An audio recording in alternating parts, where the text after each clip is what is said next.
हलफनामा देके अपने कोर्ट में कहा उन्होंने सीज फायर कराया, व्यापार के धमकी के बावजूद कराया, बात कराया। एक बार भी मोदी जी उस पर क्यों नहीं बोलते? अगर ट्रंप झूठ बोल रहा है तो हमारे देश का प्रधानमंत्री हिम्मत करके ये क्यों नहीं कहता कि वो झूठ बोल रहा है? 11 बार ट्रंप बोल चुका, नरेंद्र मोदी की ओर से सुई टपक सन्नाटा है। और मैं एक बात यहां पर जरूर बोलना चाहती हूं, विपक्ष के नेता का जिक्र हो रहा है, सोफिया कुरैशी का आपने नाम लिया, बिलावल भुट्टो की क्या औकात है जाकर यूएन में हमारे खिलाफ जहर उगल रहा है? हमारी क्या प्रभाव रह गया यूएन में या मल्टीलैटरल एजेंसी में? और मैं आपको छोटी सी चीज पढ़ के सुना देना चाहती हूं, और मेरी तो इच्छा ये थी कि 1971 की यह तस्वीर इस बार दोहराई जाए। ऐसे ही पाकिस्तानी सैनिक जो है अपनी बंदूकें और असलहे नीचे रखें और ऐसे ही उनसे शांति संधि हम साइन कराते और उनको हराकर घर भेजते।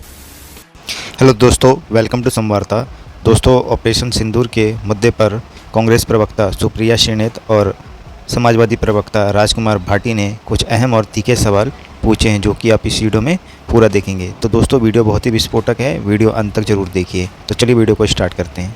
तो चलिए शुरू करते हैं। बीजेपी की ओर से कहा गया है कि ये नरेंद्र मोदी का भारत है, पाकिस्तान को घर में घुसकर जवाब देता है, मारता है। और कांग्रेस पार्टी का तो पूरा का पूरा कैलेंडर भरा पड़ा है सरेंडर से। इस पर क्या है जवाब आपका?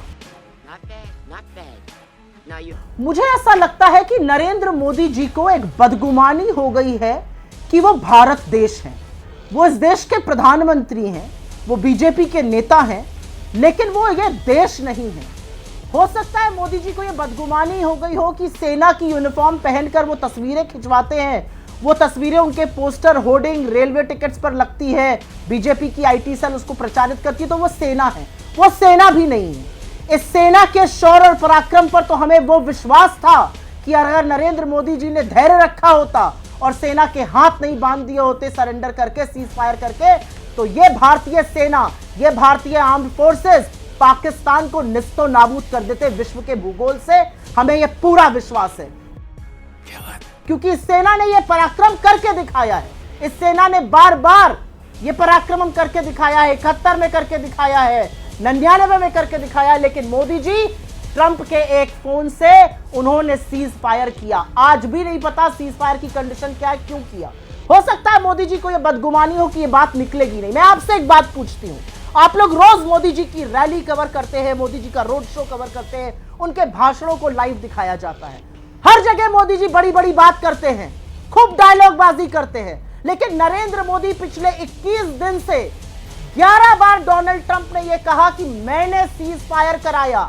अमेरिका ने हलफनामा देके अपने कोर्ट में कहा उन्होंने सीज फायर कराया, व्यापार के धमकी के बावजूद कराया, बात कराया। एक बार भी मोदी जी उस पर क्यों नहीं बोलते? अगर ट्रंप झूठ बोल रहा है तो हमारे देश का प्रधानमंत्री हिम्मत करके ये क्यों नहीं कहता कि वो झूठ बोल रहे हैं?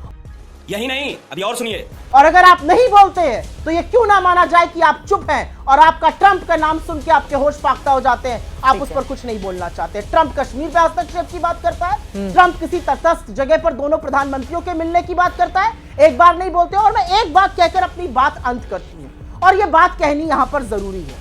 असलियत यह है कि नरेंद्र मोदी जी की नाक के नीचे ऑपरेशन सिंदूर के बाद से पाकिस्तान को जिस तरह से हमारी सेना ने सबक सिखाया, उसके बाद पाकिस्तान जो हीरो बिना घूम रहा है दुनिया में, यह हमारी इतनी बड़ी विफलता है कि हद नहीं। और मैं आपको बताती हूं क्यों। हम आईएमएफ का लोन नहीं रुकवा पाए, हमारे साथ एक मुल्क नहीं खड़ा हुआ पाकिस्तान का आईएमएफ का लोन रुकवाने के लिए। नरेंद्र मोदी जी एडीबी के चेयरमैन से मिलते हैं 1 जून को, एडीबी 3 जून को आईएमएफ को $800 मिलियन का लोन देता है। असलियत यह है कि नरेंद्र मोदी जी बड़ी बड़ी बातें करते हैं, लेकिन संयुक्त राष्ट्र ने पाकिस्तान को काउंटर कमेटी जो टेरर की है उसका उपाध्यक्ष बनाया है। सोचिए, इस कंगले आतंकी मुल्क को उपाध्यक्ष बनाया गया और हमारा कोई प्रभाव वहां नहीं चल रहा है। ठीक है। बिलावल भुट्टो क्या मुंह लेके ये पाकिस्तान से जाते हैं अमेरिका, वहां पर इनको स्वागत किया जा रहा है, और ये वहां पर खड़े होकर 45 मिनट तक भारत के खिलाफ यूएन में जहर उगल रहा है। कहां है हमारा प्रभाव? और अंतिम बात, 27 मई को हमारा डेलीगेशन कुवैत पहुंचता है।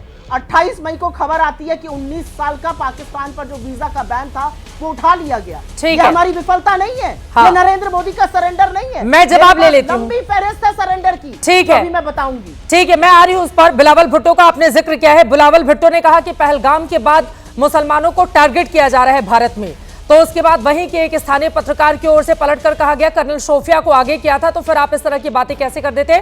फिर झेप गए बिलावल भुट्टो। लेकिन आपने जो महत्वपूर्ण सवाल उठाए हैं, सुधांशु त्रिवेदी जी इस वक्त हमारे साथ आ चुके हैं। सुधांशु जी, आपने अगर उनके आरोप भी सुने हो ट्रंप ने 11 बार बयान दिया। इनका यह कहना है कि नाम लेकर ट्रंप को उसी की भाषा में जवाब क्यों नहीं दिया जा रहा है। इस पर क्या है आंसर आपका? ट्रंप ने 11 बार बयान दिया है तो उसमें लगभग 8 बार उन्होंने न्यूक्लियर कॉन्फ्लिक्ट की बात कही है। तो उस पर भरोसा है कि नहीं? अगर ट्रंप पे भरोसा करिए, पूरा भरोसा करिए, क्योंकि ट्रंप ने तो कहा न्यूक्लियर डिजास्टर को मैंने रुकवा दिया है। और अंतर्राष्ट्रीय मीडिया में ये खबरें आई थी कि जो सरगोदा एयरबेस है उसका जो न्यूक्लियर आर्सेनल है उसका एंट्री और एग्जिट पॉइंट डिस्टर्ब हो गया था और वहां न्यूक्लियर लीक का खतरा हो गया था। इसलिए अंतर्राष्ट्रीय मीडिया में एक खबर आई थी कि एक जहाज गया था अमेरिका का लीक की जांच करने के लिए, और 14 मई को अमेरिकी विदेश विभाग के प्रवक्ता से पूछा गया तो वो कि क्या पाकिस्तान में आप ये न्यूक्लियर लीक की जांच करने कोई अमेरिका का जहाज गया है, तो वो कह सकता था गलत बात है, ऐसा कुछ नहीं है। उसने कहा इसका जवाब देना मेरे परव्यू में नहीं है। और अगर ये सच मान लिया जाए तो सरगोदा भारत की सीमा से 177 किलोमीटर है, यानी जयपुर दिल्ली से ज्यादा दूर है, सरगोदा भारत की सीमा से कम दूर है। तो अगर बात माननी है तो फिर पूरी मान लीजिए उनकी। नहीं, न्यूक्लियर लीक की बात क्यों कहें, क्योंकि भारत ने तो साफ कहा न्यूक्लियर मामला नहीं था, तो फिर भारत की पूरी बात मान लीजिए। नहीं, भारत की पूरी बात नहीं माननी है, भारत की स्टेटमेंट का दूसरा हिस्सा मानना है और ट्रंप के स्टेटमेंट का पहला हिस्सा मानना है। और वैसे तो डोनाल्ड ट्रंप ने यह भी एक बयान दिया है कि जो बाइडेन जो अमेरिका के पूर्व राष्ट्रपति थे वो तो 2020 में ही खत्म हो गए थे और वर्तमान में उनका रोबोट और क्लोन जो है वो काम कर रहा है। अब अगर इस तरह की बातों पे कांग्रेस और राहुल गांधी जी विश्वास कर भी सकते हैं तो कोई आश्चर्य की बात नहीं है।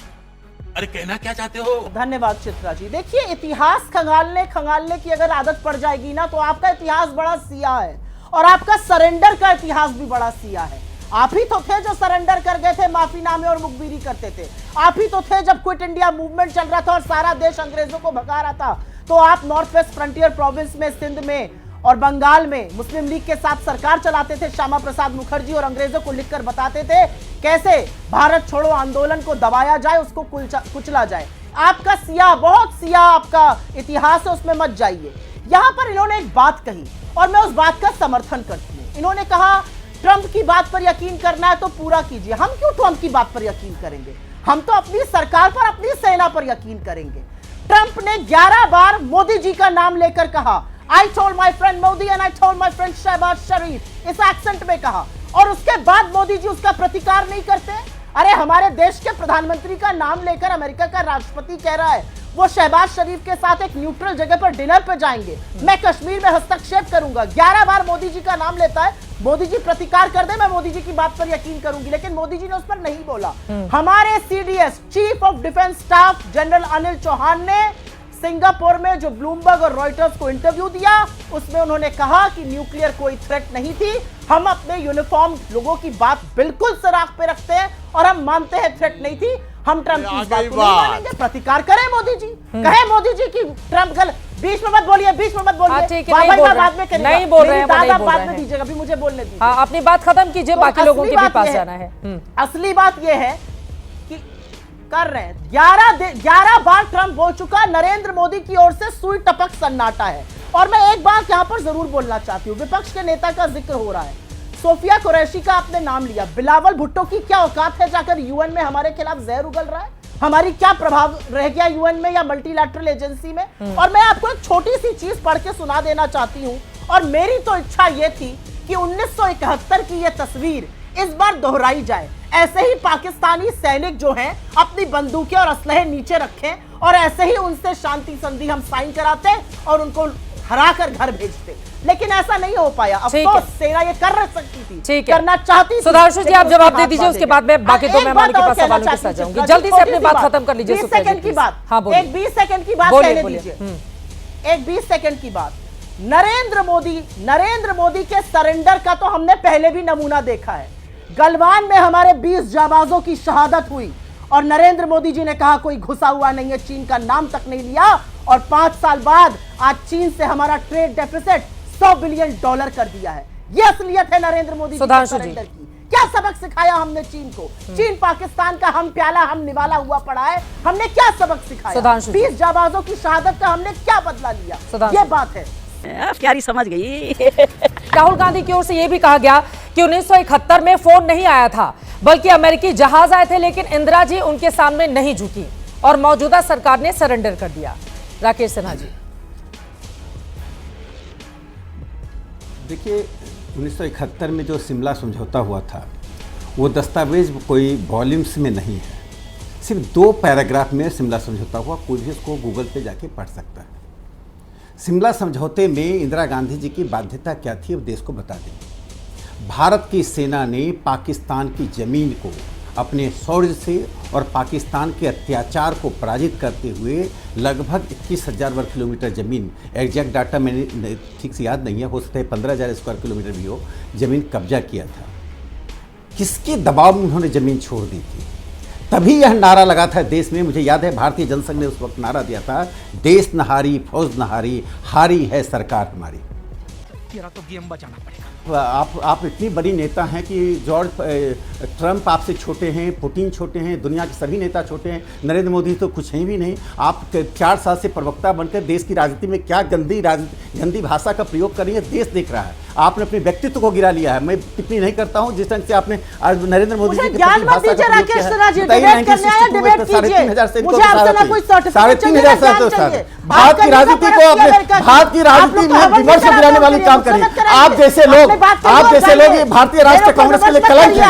आप भारतीय राष्ट्रीय कांग्रेस कलंक हैं। देश की राजनीति में ऐसी भाषा का प्रयोग करने वाली, ऐसी भाषा आप चुप रहिए, आप कलंक है देश पर, आप मुखबिरी की पार्टी के लोग हैं, राजनीति बिना संस्कार का नहीं चल सकते, अंग्रेजों राजनीति बिना संस्कार का नहीं चल सकते। संस्कार ही होगा। प्लीज राजकुमार भाटी जी भी बहुत देर से इंतजार कर रहे हैं, सुधांशु त्रिवेदी जी भी कुछ बोलना चाह रहे हैं, एक बार बात पूरी हो जाए राकेश जी की। राकेश सिन्हा जी अपनी बात पूरी कीजिए मुद्दे पर। ठीक है प्लीज, आप किसी को, ठीक है, मुद्दे पर रहिए। मैं जो बात करने जा रहा आप बोल रही थी वो शांति से सुन रहे थे, आपकी जब बारी आएगी उनके आरोपों पर जवाब आप दे दीजिए। प्लीज उनको बोलने दें, प्लीज उनको बोलने दें। होता है अपनी बात करें, अपनी पार्टी की बात करें। ये क्या मैं बात करें, मुझे चारित्रिक सर्टिफिकेट यहाँ पर बिल्कुल ना देखो। मैं कोई से सर्टिफिकेट लेने नहीं आई हूँ। राकेश ये होंगे अमेरिका के गुलाम, मैं बिल्कुल नहीं हूँ। ठीक है, ये होंगे अमेरिका के गुलाम, मैं नहीं हूँ। नहीं, आप तो महात्मा गांधी और सरोजिनी नायडू से भी बड़ी हैं, इसलिए मैं आपको नतमस्तक होता हूँ। आप बड़े हैं, आपके सामने मैं हाथ जोड़ता हूँ। आपसे डिबेट करना अपने आप को अपने स्तर गिरा देना। मुद्दे पर आ जाते हैं सर, मुद्दे पर आ जाते हैं, छोड़ दीजिए प्लीज, अपने मुद्दे पर बोलेंगे प्लीज। ये सही नहीं है, ये सही नहीं है, ये सही नहीं है। सुप्रिया जी देखिए, ठीक है प्लीज, अपने मुद्दे पर आ जाते हैं। बस हवा निकल गई। जेपी नड्डा की ओर से ट्वीट किया गया है, वो राहुल गांधी के बयान पर लिख रहे हैं कि अगर कोई पाकिस्तानी भी ऐसा कहता है तो हम उस पर हंसते भी, लेकिन जिस तरह से ऑपरेशन सिंदूर ने पाकिस्तान में तबाही मचाई, उसके बाद पाकिस्तान की जनता से लेकर उसकी सेना और उसके प्रधानमंत्री ने भी ऐसा कहने की हिम्मत नहीं जताई। और ब्रह्मोस ने कितनी बड़ी तबाही मचाई ये तो खुद शहबाज शरीफ ने अपने मुंह से कहा था। कल परसों हमने उनके बयान दोनों दिन चलाए हैं, लेकिन राहुल गांधी जिस तरह का बयान दे रहे हैं ये देशद्रोह से कम नहीं है। इस पर राजकुमार भाटी जी आपकी प्रतिक्रिया। रुको जरा, सब्र करो, बोला धक्का बुक्की नहीं करने का, आराम से लेने का। हाँ नहीं, सुधांशु त्रिवेदी जी और राकेश सिन्हा जी और उनकी पूरी पार्टी को, जेपी नड्डा जी को भी, माननीय मोदी जी को भी विपक्ष से बहुत शिकायत है। विपक्ष क्यों सवाल उठाता है, विपक्ष क्यों प्रश्न पूछता है। और अभी सुधांशु त्रिवेदी जी तो बोलते हुए उसके हाफिज सईद और मसूद अजहर और पाकिस्तान की भी प्रशंसा कर गए। उनके प्रति भी उनके शब्दों में से श्रद्धा टपक रही थी तीनों के लिए कि पाकिस्तान बहुत बढ़िया है, वहाँ विपक्ष ने किसी ने आवाज़ नहीं उठाई, हमारे देश खराब है।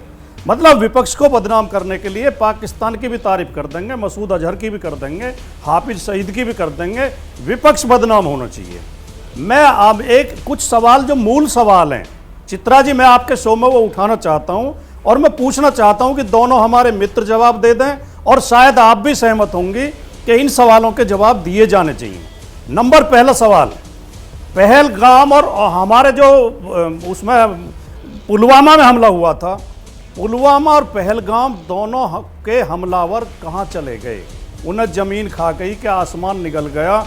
जो ये भारतीय जनता पार्टी के मित्र ये कहते हैं कि मोदी के नेतृत्व में देश बहुत सशक्त हो गया है और मोदी से कोई बच नहीं सकता और मोदी ड्रोन चला के सब जगह की गतिविधियां देख लेते हैं, मोदी जी की सरकार में ऐसी घटनाएं क्यों रिपीट हो रही हैं कि हमला होता है और हमलावर निकल जाते हैं सुरक्षित? और फिर नंबर एक सवाल तो ये। दूसरा सवाल, ऐसे हमलों के तुरंत बाद मोदी जी वोट मांगने क्यों निकल जाते हैं जनता में? जब ऐसे हमले होते हैं हमारे लोग मारे जाते हैं, हम पीड़ित होते हैं, हम दुखी होते हैं, पूरा देश रो रहा होता है। मोदी जी अपने कंधा पे तौलिया रख के वोट मांगने क्यों निकल जाते हैं? खत्म, bye bye, tata, goodbye, गया।